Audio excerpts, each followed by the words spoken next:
Thank you for purchasing Choice 2. You've made a great first choice to achieve excellent aesthetic results.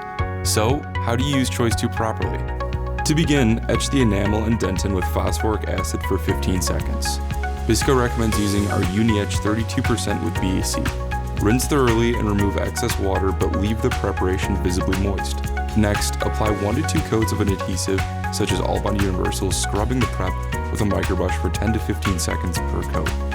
Next, begin preparing the restoration. For porcelain and all glass ceramic veneers, start by etching the internal surface of the veneer with hydrofluoric acid. BISCO recommends using our 9.5% porcelain etchant. Rinse the restoration with water. For zirconia veneers, ensure the restoration has been previously sandblasted or sandblasted following the manufacturer's instructions. Next, apply 1 to 2 coats of bisilane for porcelain and all glass ceramic veneers, or 1 to 2 coats of Z Prime Plus for zirconia veneers.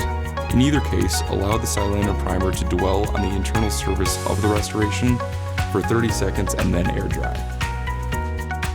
For try-in, apply a layer of Choice 2 try-in paste to the internal surface of the veneer and gently seat it onto the tooth preparation. Once the desired shade has been determined, remove the restoration and rinse both the preparation and restoration with water. For final cementation, isolate the prepared tooth and apply a generous amount of the selected shade of Choice 2 to the internal surface of the veneer. Seat the restoration and light cure the veneer for 40 seconds from lingual and 40 seconds from the facial. Here's a pro tip. Tack cure each veneer for 3 to 5 seconds for easy removal of excess cement. Remember, don't forget to review your instructions for use.